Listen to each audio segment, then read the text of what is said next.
Well, welcome to the next edition of Spilling the Tea in Studio D, and we're very fortunate. You're a busy person. It's the new. I always get this wrong. I say chamber director, but that's not correct. It's the what is the official title? So it's president and CEO of the Arkadelphia Regional Economic Development Alliance and Area Chamber of Commerce. Whew, I would not want to have to I write that know, down I know. quite often. We call it ARETA. Here's what I would say. I wouldn't want to wear that name tag. No. Or should I say license plate? It's just right? in real little bitty print. Yeah. Shelley Short. Glad to Yes, have you thank this you. morning. Thank Glad you to so have much, you. Darren. Yeah, and so where's home for you, first of all? Well, I grew up right outside of Little Rock in Alexander. Okay. And so that's where I, spent all of my growing up days, right there Right. on the county line between Pulaski and Saline County. Right. Most recently, I lived in a little community called East End, Yep, which know where is that's at, yeah. about 20 minutes south of Little Rock, going Right. towards Pine Bluff. Lived there for 17 years, but I've worked in Little Rock pretty much my entire adult life. Okay. So let's talk education a little bit. For you, elementary, high school, college. Take us through that trip a little bit. Okay. Elementary school was at Otter Creek Elementary. Okay. Yeah. Went to elementary school there. And then in seventh grade, I went to J.A. Fair Yep. when it was still a junior, senior high. Wow. So that was Yeah. when it was part of the Pulaski County School Yeah. District. Uh-huh. And then that year happened to be the year desegregation happened with the whole Little Rock School District Yeah, and busing and all that. And Yeah. so my school changed to Mablevale. Okay. Uh-huh. Yeah. And I went to Mablevale in 8th and 9th grades. Okay. And then back to J.A. Fair Mhm. for 10th through 12th grade. Graduated, proud J.A. Fair Awesome. War Who was your Eagle. principal by chance? Al Niven Al Niven. Okay. was my gotcha. friend. And Yeah. now he's in this. Is he in this area sometimes? He was. He actually, when I first got to Fountain Lake, believe it or not, Al and Barbara Niven were both at Fountain Lake. Okay. He did a stint as principal at my alma mater long after I was there, but at Cutter Morning Star. But yes, they were in this area, and I'm not sure where they were. I think maybe they did retire to the Hot Springs area, not for Okay. sure. Small So, world. Well, yeah. someone in the community, when I told them I went to Fair, they said, "Oh, we ran into the former principal there, Al Niven." I said, "Well, Yeah. he was my principal. He Yeah. actually gave me my high school diploma and has his signature on it and all that." Oh, wow. Yeah, Okay, yeah. cool. So that was Yeah. high school. Right. Went to UCA in Conway for my Yeah. undergrad. And then went to Regent University in Virginia Beach, Virginia. So I have a master's in political management. And that was courtesy of being there because my husband at the time was in the Navy. So we were stationed in the Norfolk area Right. and spent about 3 years there. And while we were there, I got my master's at Regent. Okay. Well, tell him thanks for his service. Yeah, first. absolutely. And ended up back in Arkansas. And Yeah. I always wanted to come Yeah. back home to Yeah. Arkansas. So is he an it is home. Arkansas guy too, or? He is. We're not married anymore, but we're Right. still really, Sure. really good Yeah. friends. And he's Gotcha. a fabulous dad to our daughter Okay. Reagan. And Awesome. but yeah, he's an Arkansas guy. We actually went to kindergarten together and Wow. are sitting beside each other in our kindergarten picture. That's So crazy. Yeah. for a while, it was meant to be for a while. So I gotcha. Yeah, sure. Hey, that's one way to Yeah. look at it. Yeah. So as far as, we all know this, but let's just talk the importance of education and business and industry. I mean, it's, the community, that's the one thing I love about Arkadelphia. It is an incredible community, and everybody invests in the community from pre-K all the way to business and industry. I'll say it that way. And we're very blessed. We were at a workshop the other day, and we have potential for an incredible partnership with both Henderson and OBU. Great. And I dare say, I think we were probably, I don't know, probably a couple hundred folks there, and probably the only one that had the opportunity to have 2 4-year schools to be able to pull this off. It's a grant coming out. So, but let's talk a little bit about the part you guys play, as they say, this is the new buzzword I caught on to, is the ecosystem of raising these folks up and pulling everybody together. Sure. Well, I can't, lay claim to this phrase, but during my time at the Arkansas Economic Development Commission, worked in the Huckabee and the Beebe and the Hutchinson administration, and it was actually Governor Beebe that said, many times that education and economic development were, on both sides of the whole of a coin, Right. and that you really couldn't have one without the other. Sure. And that is incredibly true in today's economic development landscape, because part of your product and part of what you are putting on the table for potential businesses that are looking to invest is the quality of your workforce. Right. What do students that are graduating from the high schools already know coming in? What are they able to offer to a potential employer? What does your career and technical education program look like? Are they already trained? Do they know basic math? Are they able to read? And so there's just a whole lot of things that go into that equation that are really, really important for economic developers, because that is part of what we're selling when we're out trying to sell a community, is the available workforce to a potential employer. And all of that starts very, very early in someone's life, all the way from early education through their, K-12. And then, as you mentioned, in this area, we are blessed to have 2 four-year institutions, and also ASU Three Rivers, that's just down the street, that serves, the career and tech aspect. And so we are, very, very well represented in that space, and I've thoroughly enjoyed getting to know the leadership at all the schools that serve the kids in Clark County. So. Yeah. Well, and it's real interesting. I mean, we've got, Hostess coming to town, which is going to help tremendously with some job opportunities for folks. But,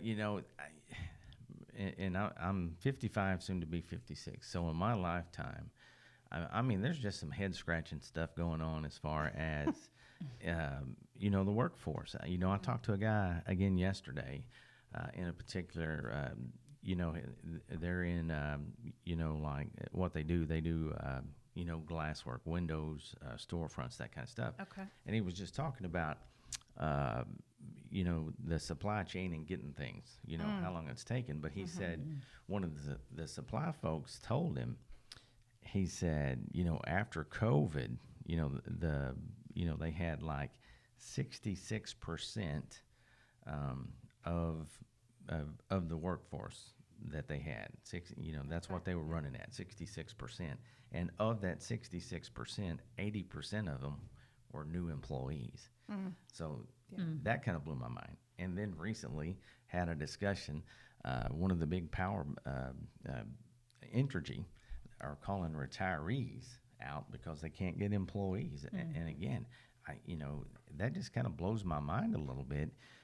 But it emphasizes the fact that we've got to start doing a great job earlier to to tell kids, I say kids, these high schoolers, the importance of, that's where the soft skills in my mind are most important. Right. Do a better job of that. Sure. I call those essential skills. Sure, absolutely. Lifelong learning skills that people Mm-hmm. need to have, learning how to, budget their time, show up, Right. respond to their boss and people in authority, get their work done, Right.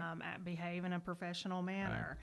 So yeah, all of that kind of goes into the equation, and there's a whole lot of programs out there that are helping to teach kids this, especially if they're not exposed to it a lot, either in their home or through other sources. Right. And so that is a big part. That's what we hear a lot of from employers, is that the quantity of applicants sometimes is not the issue. It's the quality of the applicants and the longevity of them being at a particular business, because, they go there for a couple of days and then realize this job's kind of hard and I have to be here every day, and I'm not sure I want to sign up for that. And so then, the cycle starts over for the employer to find qualified help. Yeah, work ethic is just huge. Yeah. You bring somebody that has great work ethic, and You can teach them You pretty can much do- any type of right. thing, as long as their work ethic, willing. attitude, effort is there. Yeah, attitude is huge. Yeah, and we're seeing something in our profession that I've never seen before too. We've got folks that are,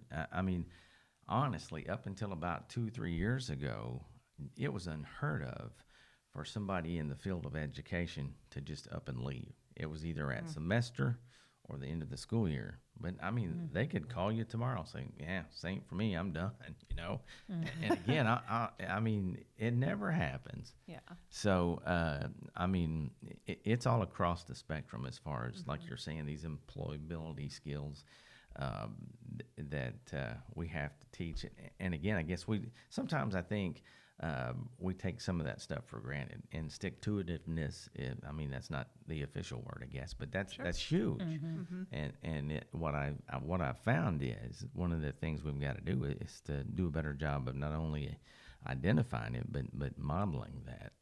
And you know, the other part of that is having real talk with them real early. And if again, I think It's kind of like if you wait until a teenager is a junior in high school, you've kind of almost missed a lot of that exposure window. Right. And so, you know, even starting in the younger grades with, you know, programs like Economics Arkansas that helps to teach, you know, financial literacy and basic economic literacy to even young kids can pick up on, you know, how all of that works, how entrepreneurship works, the value of, you know, putting forward that effort. And so, you know, if you wait until a kid is a junior or senior in high school, you've kind of missed a really good window of time that they're impressionable, that things can be learned, and that directions can be changed.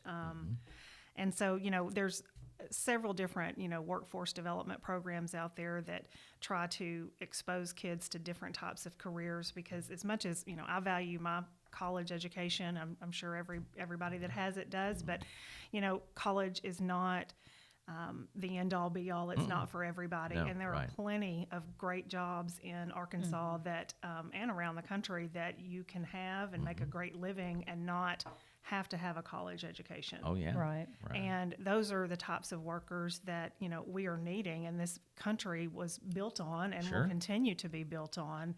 Are people that know how to make things, that know how to,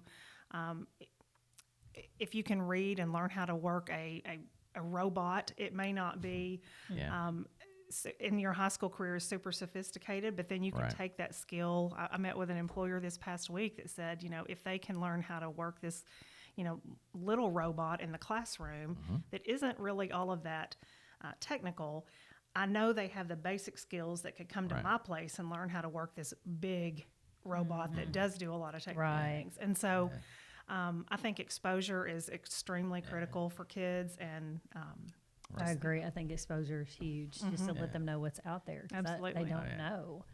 And manufacturing today is not the same. It's not what people have in their mind. Right. You know, they have, and there are some manufacturing settings that are, it is hard, it's hot, it's dust. I mean, there are those, but more often than not, they're very, very technologically sophisticated.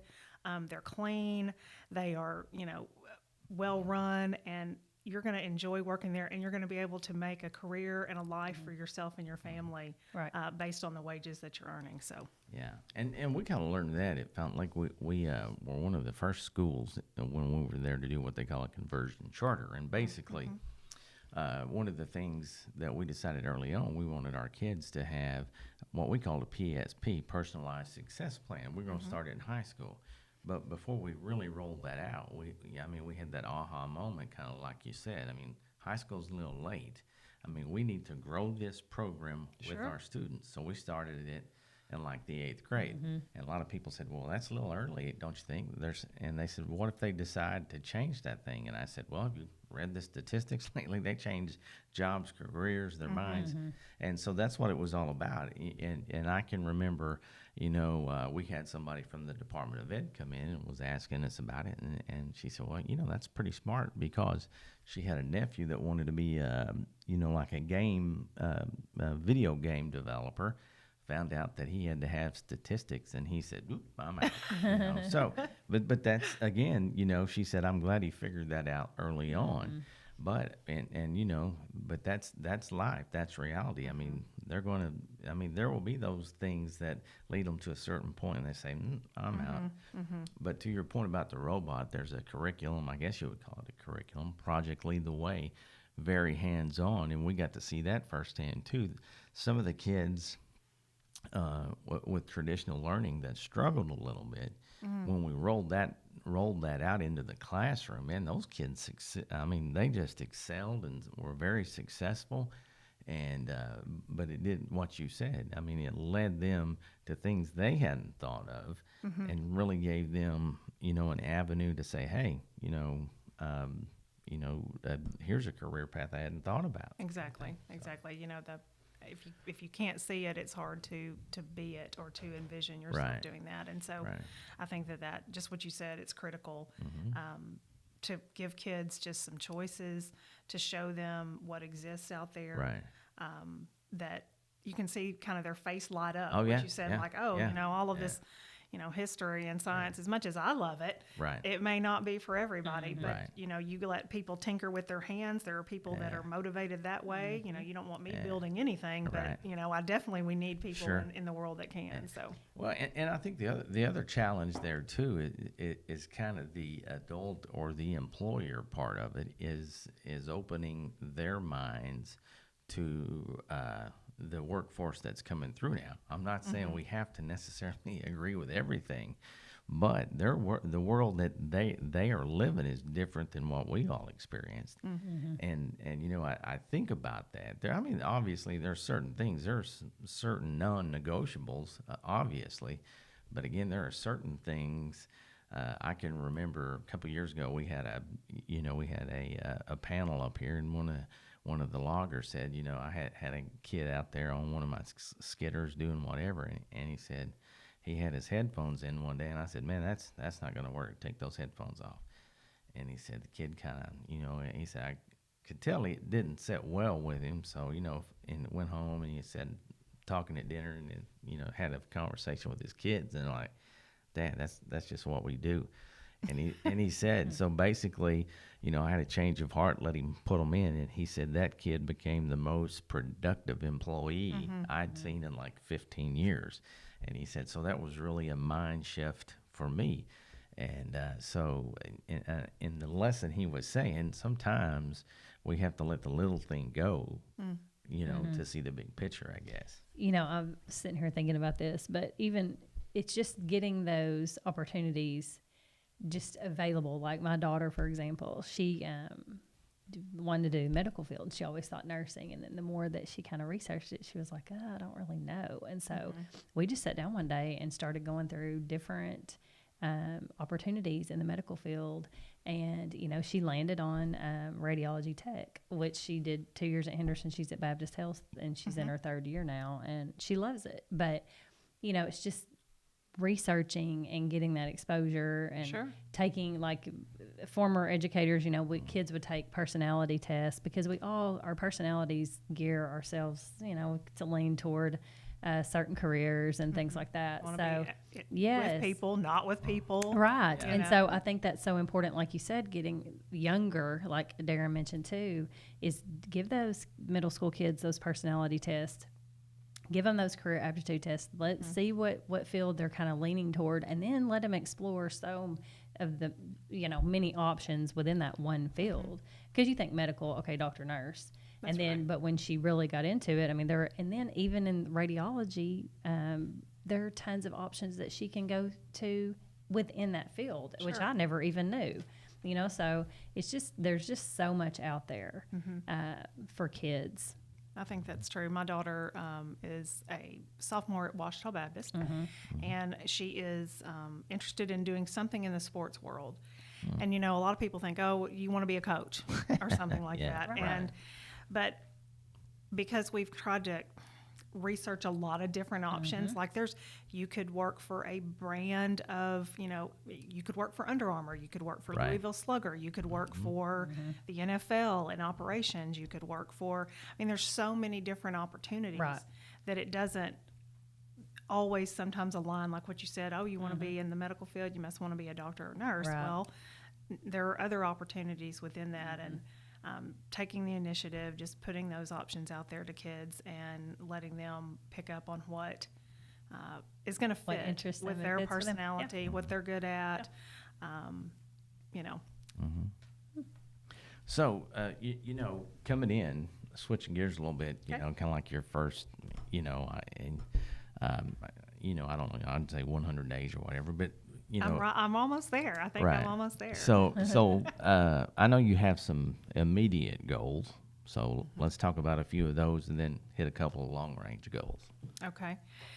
One of my first goals when I got here was to make sure that that our office was connected with our major employers. Most job growth in a community is seen through existing employers. They say like 85% of the jobs that are added end up coming from your existing employers, right. or through people starting a business. And so it was really important for me to go meet with all of the people that have operations at the industrial park, people in the community that own small businesses. Right. I think, I came and met with you. People, Right. I needed to make the rounds, I guess you would say, and Sure. get to know all of the different stakeholders we have in our community that contribute in some way to this big, huge, heading of economic development. And so that's one goal. I still, there are several. I think I have a visit tomorrow with another employer that I think employs around 80 or something people in our town. And then looking at different groups of people that needed to get together Right. and talk. That's important. Yeah. And creating. One would be next year. I believe it's in January. I think I invited you, Darren, Yeah. to kind of a group that I'm just now calling the Clark County Education Consortium. That would be the superintendents of all of the school districts that serve kids in Clark County. It would be, Dr. Sells, Dr. Ambrose, Dr. Rook from ASU Three Rivers, Mason Robinson, who works on a lot of workforce issues. Right. Getting everybody together so we all know each other, first of all, and then seeing where there's opportunities to collaborate, to improve what we're already offering, to see where we lack, and really just kind of develop a dialogue Right. that would go along with improving the educational system, outcomes, partnerships that we need in our community. So Right. that's one. Right. Similar group I want to start in the first quarter of next year that would be with the manufacturing community. Absolutely. It's important for them to know each other, for them to be able to talk about things that they could partner on, or things that, common challenges they're facing that Yeah, they can let me know. Our office absolutely. needs to be seen as, for the business community, as a solutions provider. Right. And whatever those are, if a business needs interns, let's Right. help find some engineering interns for this Sure. business. If a Right. business needs help with, the school, maybe a better interaction or just them knowing. And then at some point, bringing some of these groups together that have traditionally probably not sat in the same room. Right. So that's a big goal for me. Sure. Is to work with all of these different stakeholders in our community so that everybody is speaking the same language. We're all on the same page. We all are striving to improve Clark County and add to individual, wealth, I guess you would say. Right. That's a big determiner of how successful you're being. Is are you increasing jobs in the county? Are you increasing people's per capita income? Do people have more disposable income to spend on things? Right. And so, it's all part of a big, puzzle. But so that's a couple of goals. Right. And then, Yeah. Well, that's what I love honestly, about Clark County in general. I would say very resilient group of people, real quick to get behind things that support education, which again, in turn, leads to the business and industry piece. Just a great place, for families, great place, to raise kids, a great place to come and get an education. I mean, so many great things going on in That's Clark right. County. So I have thoroughly enjoyed, people ask me all the time, well, how do you like living here? And I'm like, I love it. It is a best of both worlds kind of scenario. It's not super huge to where you Right. feel like you're kind of lost in the shuffle. And it's not so super small that you don't have a restaurant or a good grocery store Right. or some really Yeah. great, cool downtown businesses. So, yeah.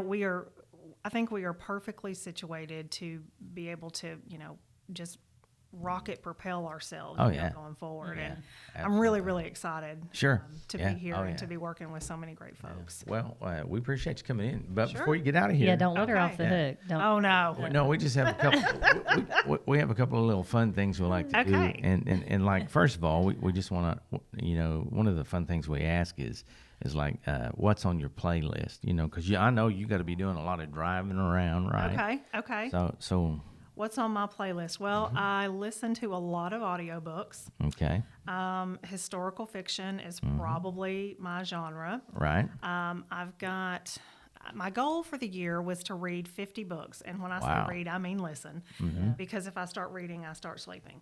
And so reading an I'm there actual too. book. Yeah. yeah, And so I just am starting a book today called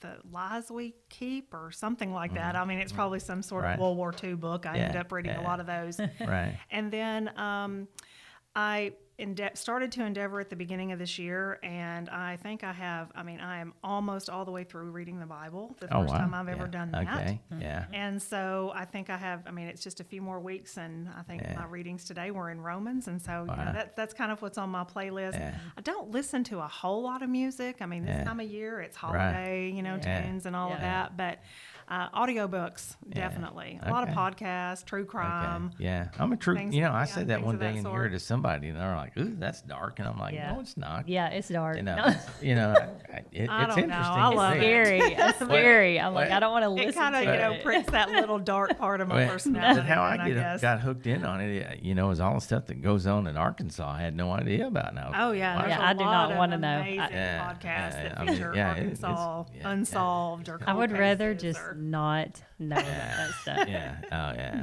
No. So. yeah, exactly. So and then we've also asked along the way, kind of like an embarrassing moment, and it can be like during school, professional, something like that. Oh, well, immediately when you asked that, I thought of this one. At one point in my career, I was raising money for nonprofits, and I was working at the United Way of Pulaski County, which is now called the Heart of Arkansas Yep. United Way.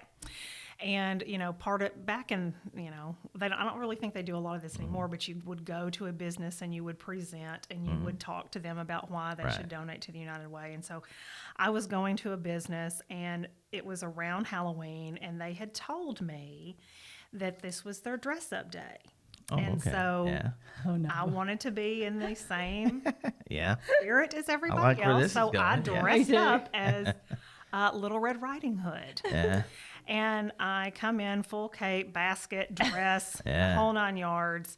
And I walk in, and no one is dressed up. They Wow. had changed the date and forgot to tell me. Yeah. And so I gave the entire presentation in my As Little Red Riding Hood costume. Yeah. That's awesome. And so I have since that happened. I'm like, Yeah. if anyone tells me it's a dress up deal, Yeah. I am confirming that That morning, day yeah. Yeah. that it is. Hey, you for probably got real. extra bucks out of it, though. I don't know. Maybe I did. I don't felt know. sorry for Somebody you or yelled, something. "Hey, they're Little Red Riding Hood!" Yeah. So. Hey, they all, I'm sure, got a good Yeah. laugh out of it. Okay. Oh, they did. Their faces were hilarious That's when I awesome. walked in. That's and then You awesome. could see somebody forgot to tell her. Uh-huh.